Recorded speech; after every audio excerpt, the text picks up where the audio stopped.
tem alunos aí que até já assistiram essa aula, mas fizeram questão de... Desculpa, eu tenho que fazer essa gente, não suporto gretas. Gretas, quando eu era muito pobre, eu morava numa casa cheia de buracos.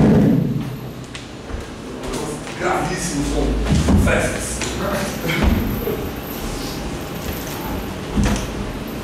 Vamos lá? Hoje é no gogó, para que você possa acompanhar de maneira mais clara a exposição do que vamos fazer aqui, a iniciar com os chamados ciclos reprodutivos. Longe de mim, reprodutivos, imaginar que a Federal de Santa Catarina traga novamente uma questão inteira sobre alternância de gerações. Foi uma questão do ano passado, mas estou colocando ciclos reprodutivos aqui para contribuir para a citologia, não para a botânica em si. Aí, claro, não preciso falar de planta porque algas também podem apresentar esse sistema, aonde um gametófito, ele é N, e ele forma uma outra geração chamada esporófito, 2 N's, né? Esporófito, 2 N's, aonde nos vegetais você teria simplesmente um processo de formação de gametas haploides, numa reprodução de alternância de gerações, gametas são produzidos a partir de qual atividade citológica? Mitose, certo? Então, em plantas, gametas só são formados por mitose. Por quê? Porque existe um processo de reprodução aonde a formação de esporos vai envolver a meiose. E é aqui que eu queria chegar. Essa meiose é uma meiose chamada de espórica. E uma meiose espórica é uma meiose final, inicial ou intermediária? Ah, estamos no ponto correto. É uma meiose chamada de meiose intermediária. Meioses intermediárias são comuns em ciclos com alternância de gerações, ok? Qual é o nome desse ciclo reprodutivo? Alternância de gerações, certo? A UFPR trouxe, em sua primeira fase, uma classificação que muitas vezes não damos bola. Esse ciclo, ele é um ciclo diplobionte. Porque diplobionte não é sinônimo de diplonte. Diplobionte significa duas formas de vida. Diplobionte do tipo aplonte,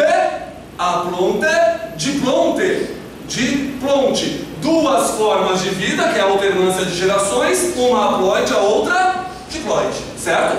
Beleza. Vamos ao seu ciclo e da grande maioria das espécies mais conhecidas. Um organismo diploide que forma gametas pela meiose mais clássica que existe, aquela que a grande maioria só conhece essa, que é a chamada meiose o quê? Gamética. Ah, aqui tudo bem. Meiose gamética. Pergunto. Meiose gamética também é chamada de meiose final. O organismo está pronto e finalmente reproduzindo, certo? Então você tem aqui uma meiose final. Perfeito? Meiose final, os gametas se encontram, formam um zigoto, fecundação, o zigoto fecha o ciclo. O nome do seu ciclo reprodutivo é um ciclo aplobionte. Mas é só 2 N. É aplobionte. Você tem só uma representação da vida, não tem duas gerações. Só tem um organismo vivo. E esse organismo é diploide. Aplobionte do tipo quê? Diplonte. Certo? Porque tem uma forma de vida e ela é diploide. Certo? Da mesma maneira, né, que representa aí organismos menos conhecidos, mas algas, por exemplo. A questão pode ser sobre algas. Tem como pano de fundo algas. Algas são organismos do reino protista, uni- ou pluricelulares, aquáticos. Quando grandes, não têm tecidos, são talófitas, apresentam pigmentações variadas. Extraímos agar, carragenina, e as algas apresentam os 3 ciclos apresentados aqui, dependendo da espécie, certo? Então elas podem buscar a partir de algas a representação desses ciclos. Algumas algas, assim como alguns fungos e também alguns protozoários, são organismos haploides.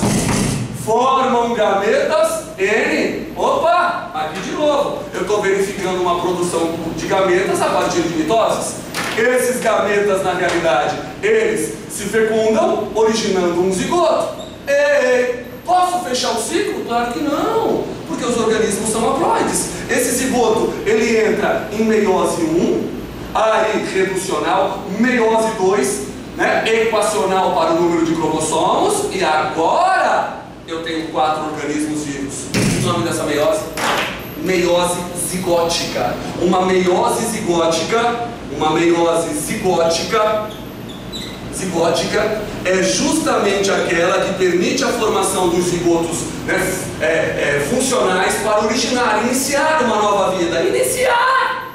Meiose inicial.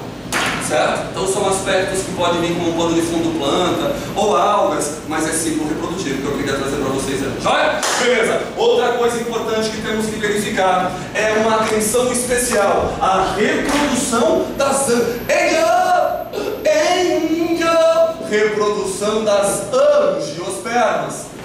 angiospermas. Bem, as angiospermas, elas representam uma novidade no processo reprodutivo. Tem alternância de gerações, eu não tenho dúvida, mas agora elas têm flor. E a flor é a estrutura que garantiu a esse grupo vegetal a independência da água no processo reprodutivo. Verdadeiro ou falso? Falso. Não vamos esquecer de seu pequeno mapa mental, o mapa mental da filogenia vegetal, da evolução vegetal, briófitas, musgos, hepáticas, pteridófitas, samambaias, xaxins, avencas, gimnospermas, coníferas, angiospermas, quase todas as plantas. Aí está contigo. A partir daqui todas são embriófitas.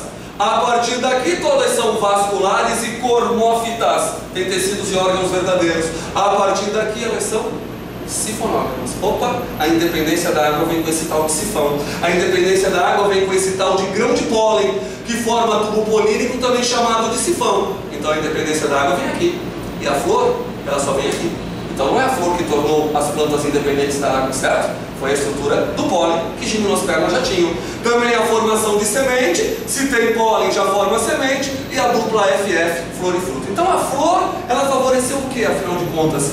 O aumento da variabilidade genética. A flor, ela favoreceu as polinizações cruzadas. Não impediu as autopolinizações.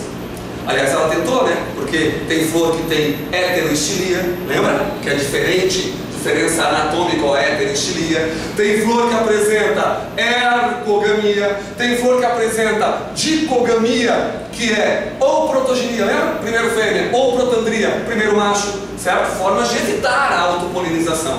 Mas ela, sem dúvida alguma, favoreceu as polinizações cruzadas. Eis um aparelho feminino, o pistilo.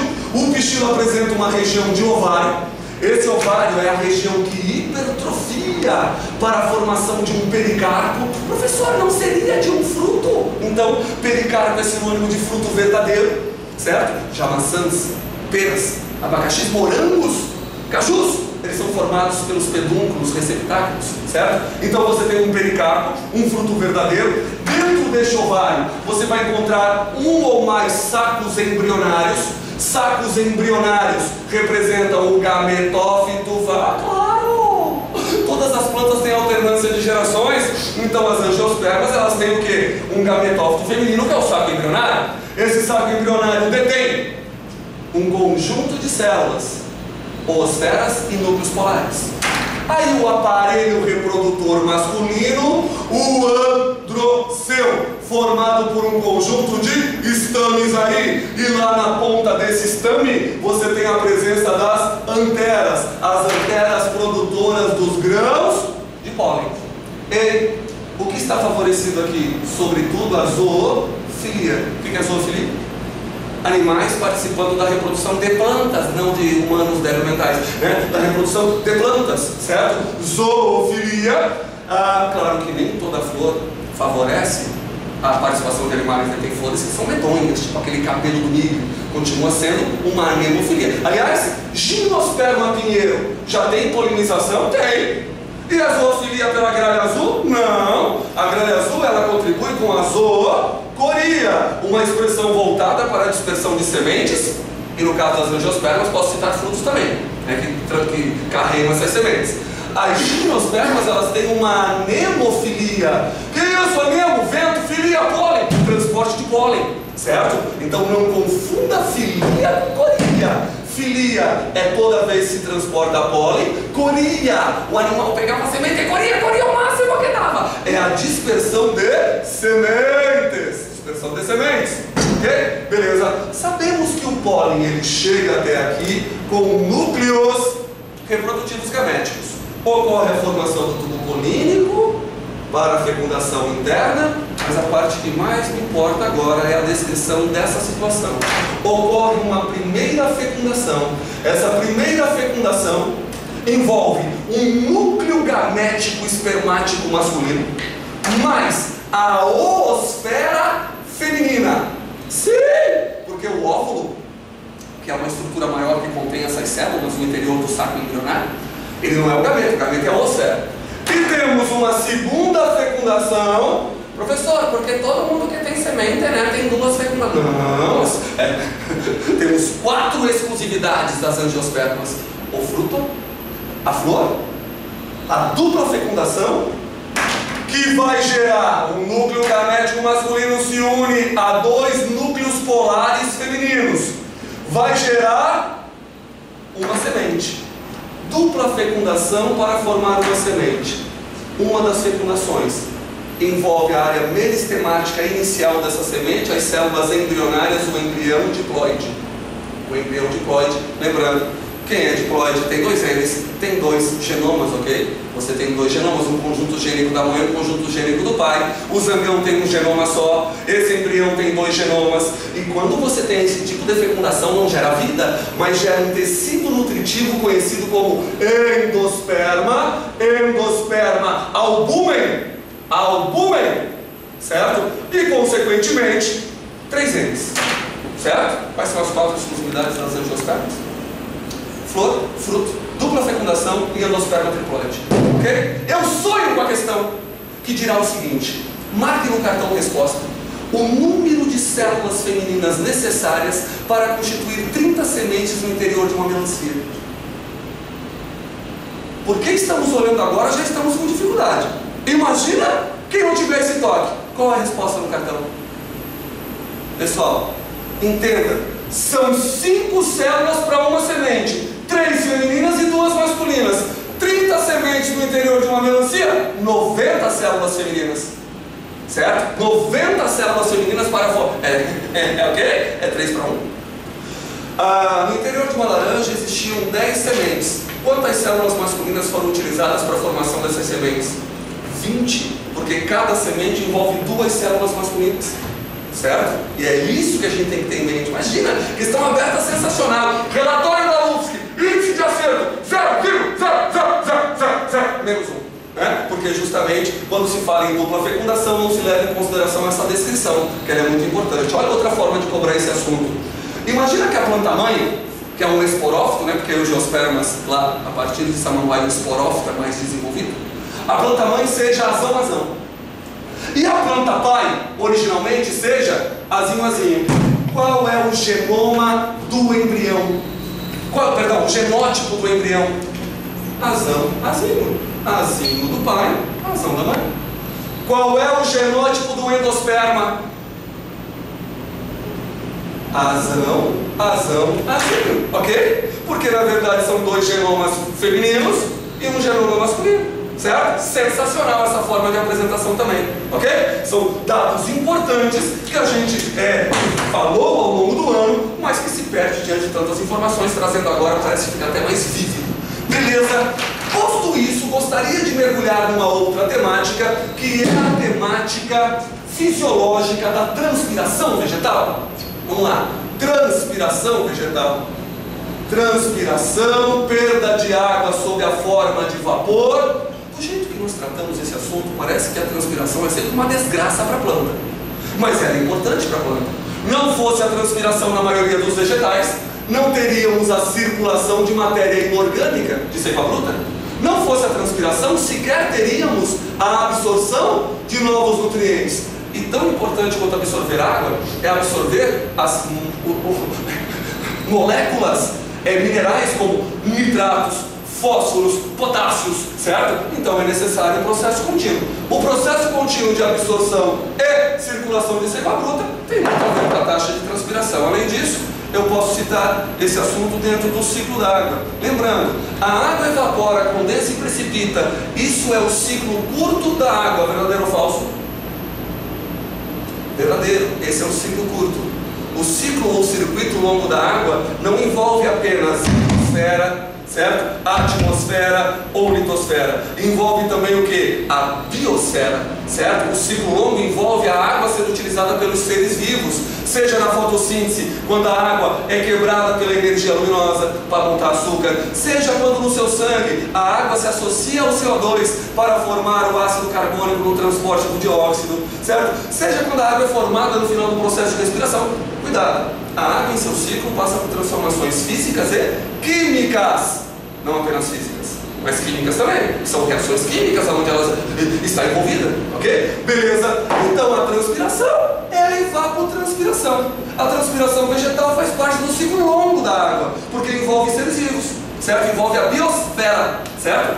Bem, a transpiração ocorre por duas áreas da epiderme. Claro, a transpiração sempre será na área superficial. Pelo suber é que não vai ser, tem que ser pela epiderme. E mesmo assim a epiderme ela tem uma camada de cutícula que é composta por cera lipídica, que impede a transpiração. Não, reduz a transpiração. Então a transpiração aqui pode ser reduzida, pode ser desprezível, mas acontece.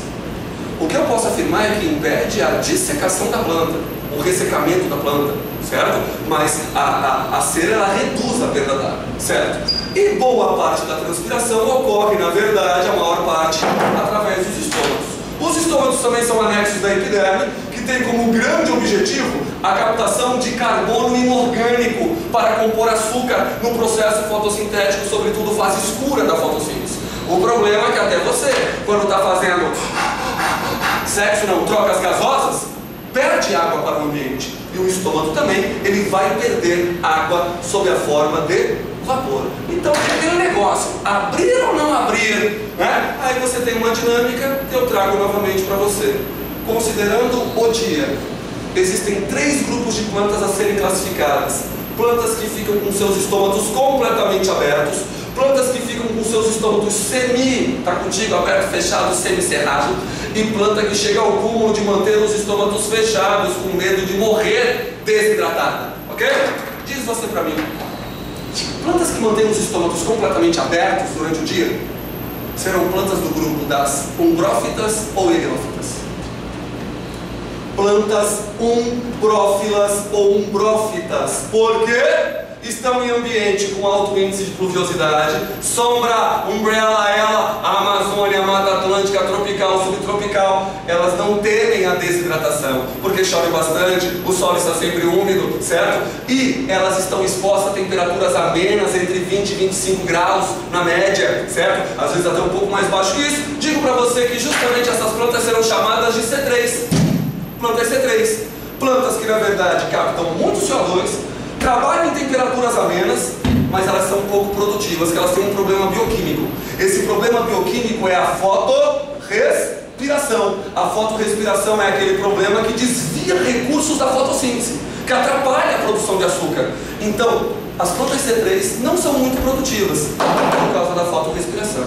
Detalhe, se essa planta já mantém seus estômagos semicerrados ao longo do dia, que ela é preocupada com o risco de desidratar. Estamos falando de campos abertos, cerrados, pampas, pradarias, estepes, certo? De áreas mais abertas, áreas que vai permitir que eu classifique esses vegetais como plantas heliosol, heliófitas, heliófilas, plantas C4.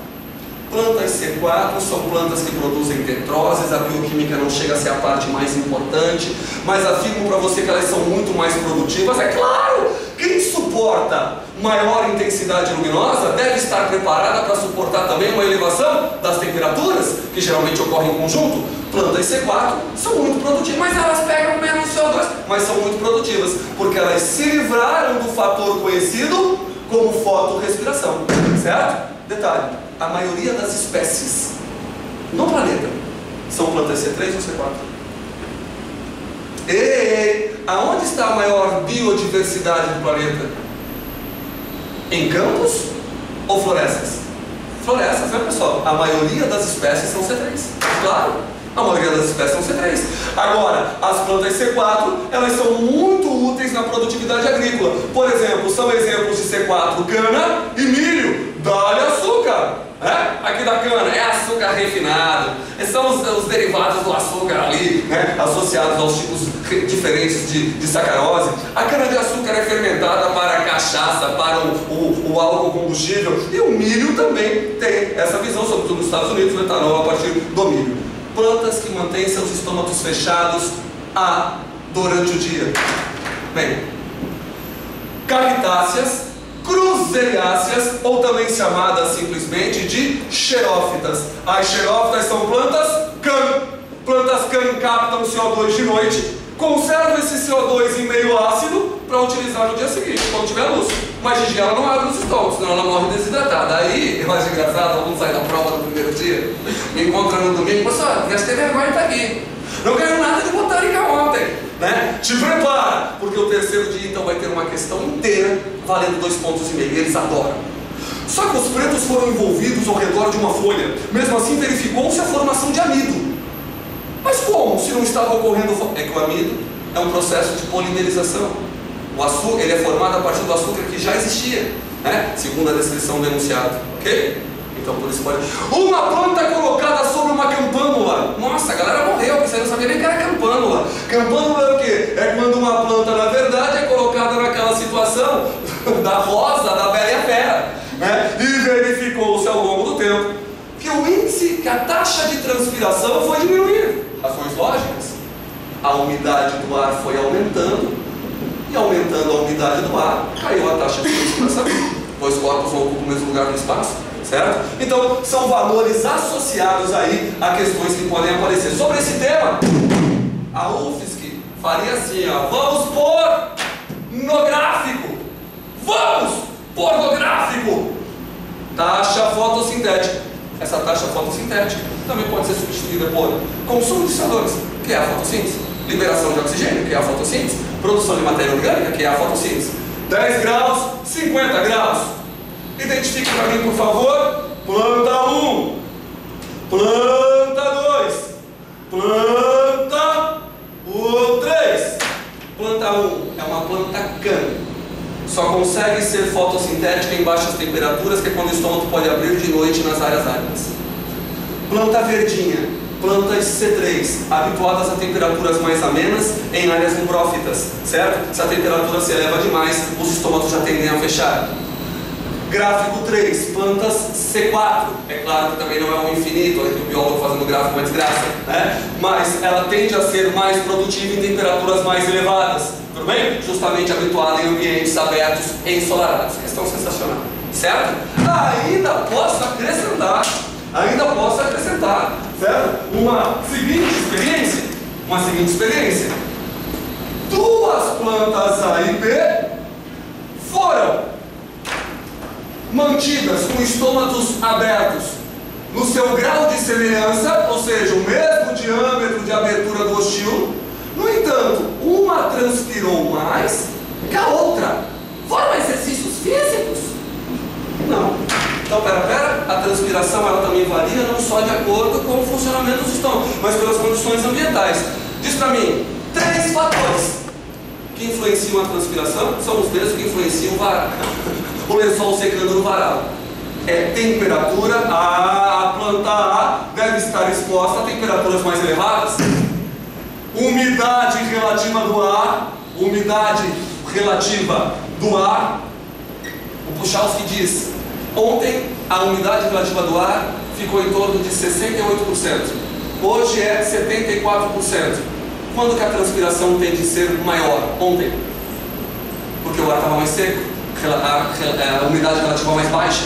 Então a umidade do ar aqui deve estar mais alta, certo? E também os ventos, né? A velocidade dos ventos pode interferir nas taxas de transpiração, né? Porque envolve deslocamento de massas de ar, né? Que favorece a saída do vapor. Ventos muito fortes chegam a fechar os estômagos, certo? Tão intensa que é a desidratação superficial das flores.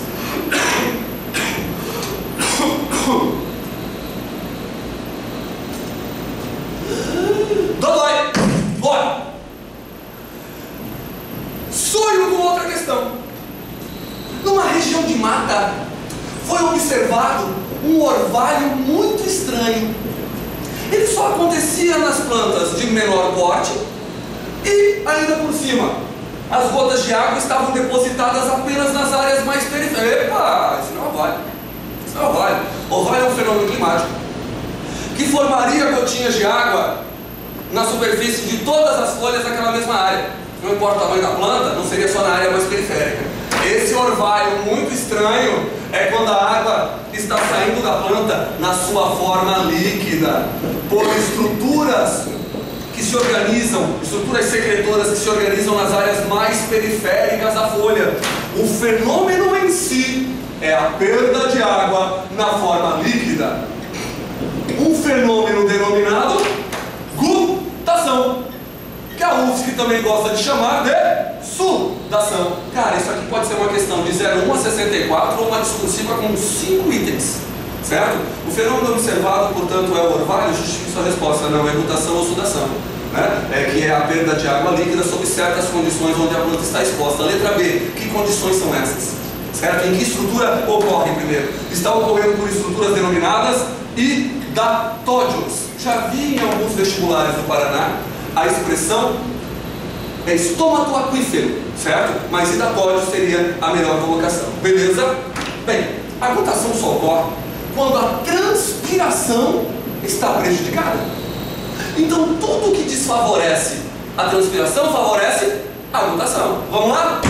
De dia ou de noite? De noite. Por que de noite, professor? Antes de concluir aqui. Eu disse antes de concluir aqui. Não vamos esquecer um fator que faz com que os estômagos transitem entre abertos e fechados. Mas tipo uma planta C3 não está sempre aberto do dia. Está sempre aberto de dia.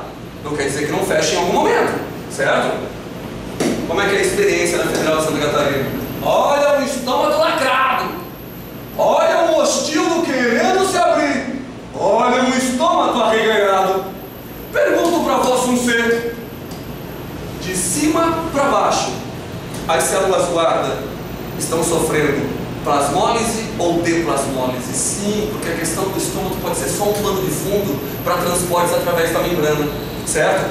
É plasmólise ou deplasmólise? De ou desplasmólise, porque eu sei que essa situação ela só acontece quando a água ela entra nas células guarda, deixa as células guarda túrgidas. Então o que você tem aqui é que ao longo desse processo, as células guardiãs do hostil, as células guarda, elas estão sofrendo de ou desplasmólise. Desplasmólise, certo? Beleza?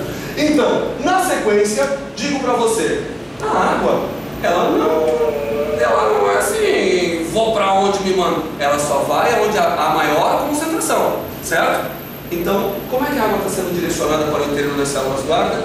A epidérmide, que é o tecido que contém esses anexos, é a clorofilado.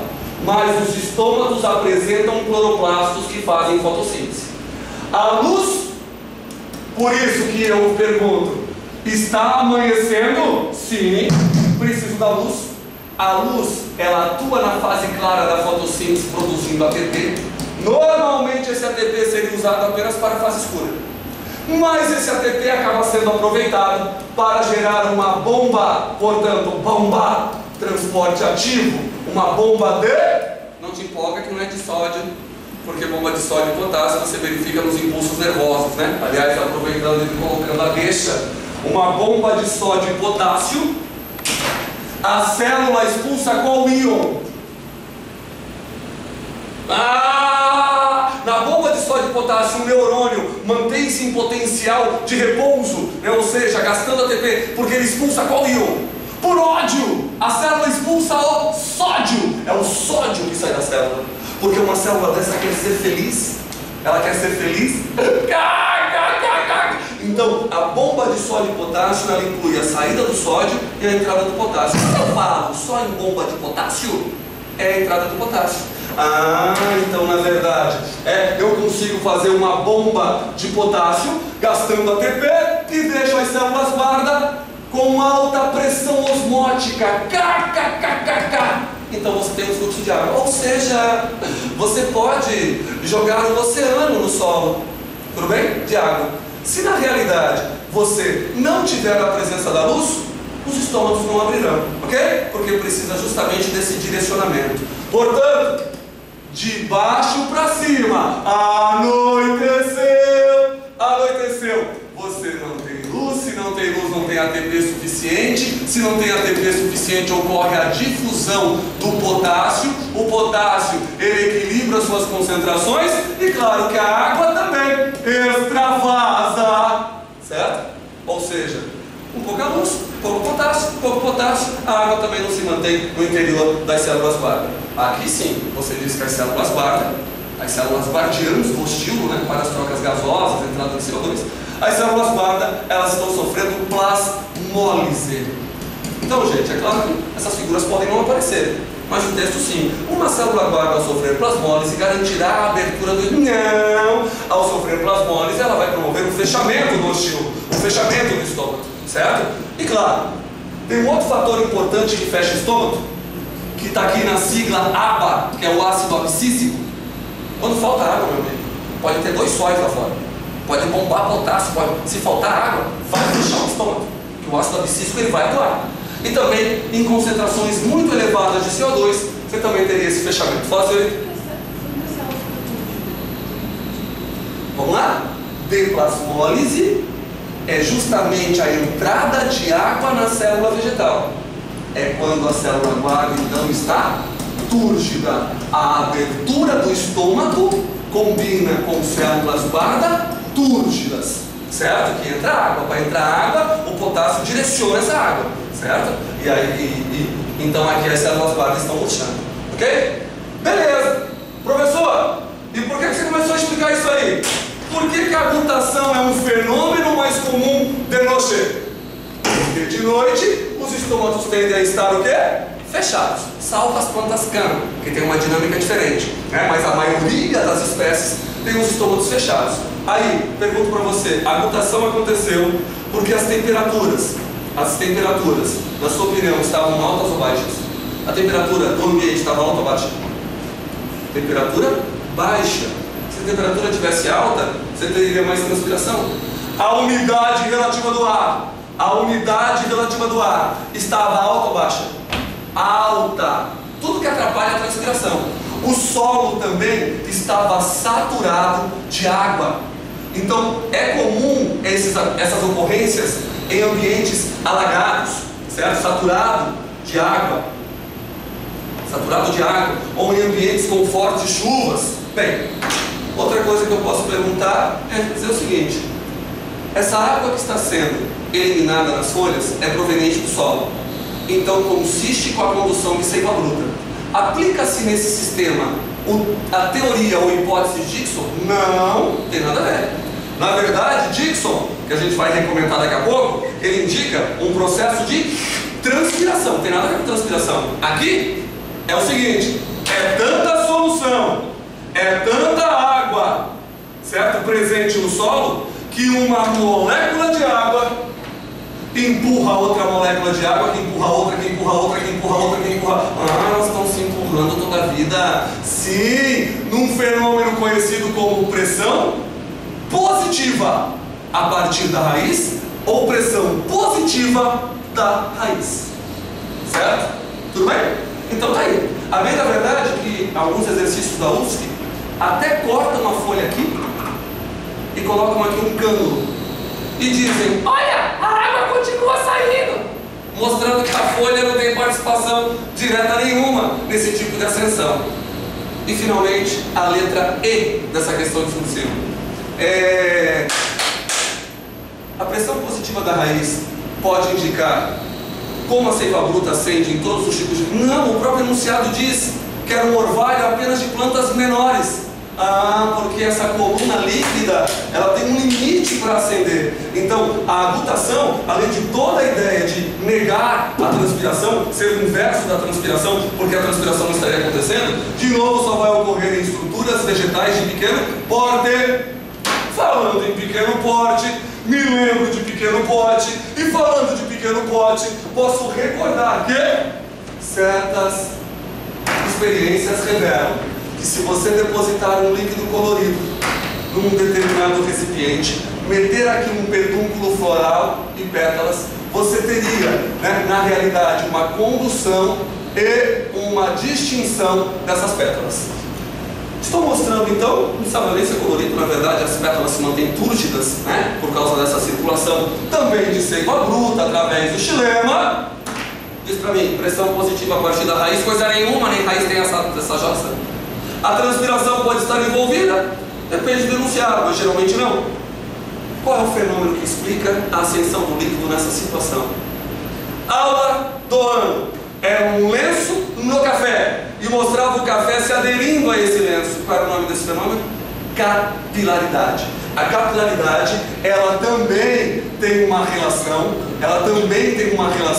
com a ascensão da seiva bruta, certo? Mas de novo, isso até um certo limite. Então só vamos verificar alcançando o topo da planta se de novo a planta for de pequeno porte.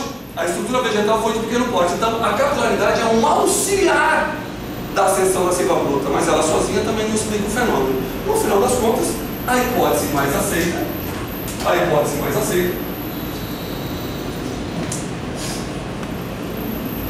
babei. Será? Não foi eu que disse? Quem disse? Isso! Dixon, diga o que você quer? A melhor explicação para qualquer tipo de vegetal, sob qualquer condição, é imaginar que a folha seja o princípio da diferença de pressão, que a folha seja responsável, né, inicial pela condução da seiva bruta, porque a folha perde uma molécula de água sob a forma de vapor, vai na lata, Dixon chama de transpiração. Essa transpiração geraria uma força inicial de sucção, uma força inicial de sucção, certo? É claro que essa força inicial deve ser mantida por outros fatores ao longo da planta. Por exemplo, na folha, esse deslocamento horizontal de água, sim, esse é o deslocamento horizontal, né? Ele está muito associado ao processo de osmose, certo? Não temos osmose no xilema, porque o xilema é morto, lignificado, osmose é entre membranas, e se a célula é morta, como é que vai ter osmose? Não tem osmose. Agora, tem osmose nas células vivas da folha. Você tem uma perda de molécula de água que deixa essa célula hipertônica, que passa água, que deixa essa hipertônica. Então a osmose é um contribuinte desse deslocamento horizontal nas folhas. Ao longo do vegetal, uma molécula de água puxa outra molécula, que puxa outra molécula, que puxa outra molécula. Ao longo do caule, você tem a constituição do lenho, xilema morto e lignificado. Duas forças são importantes ao longo do xilema. Uma dessas forças é qual? É a tensão. Essa tensão, ela é mantida. Tensão é a pressão, né?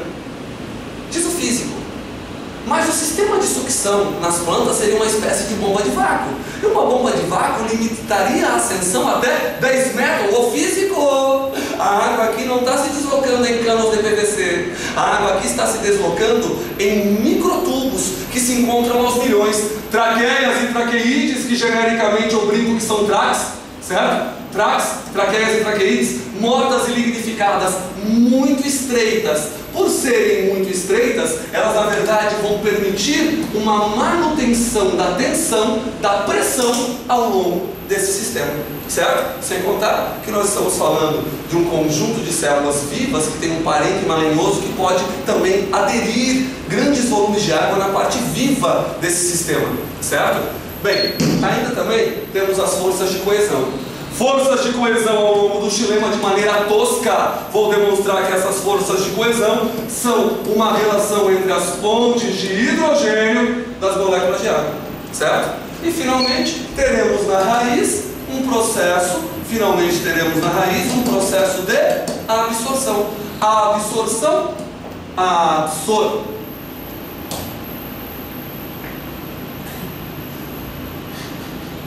porque é rápido. A absorção de água e dos macronutrientes NPK, sobretudo, certo? Lembrando, essa absorção, ela pode ocorrer por duas vias, não sei se você recorda disso.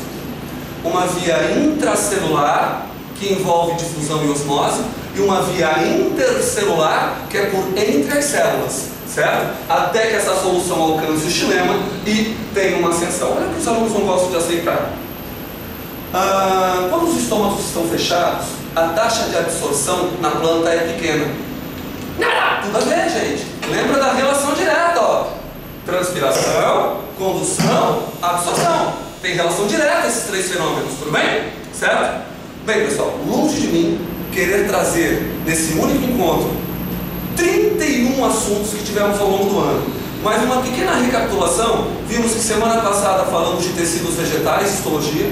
Na retrasada sobre hormônios e até caiu uma questão não desce. Na retrasada, revisão já fotossíntese, fatores que influenciam o ponto de compensação fótico. Na anterior, biomas brasileiros, que a UFSC gosta bastante de Restinga, Mangue, Mata Atlântica, Caatinga, Cerrado brasileiro, também falamos sobre isso, certo? Muito obrigado por manterem a presença até esse momento. Um ótimo restinho de semana para vocês, uma ótima prova. Já? Obrigado!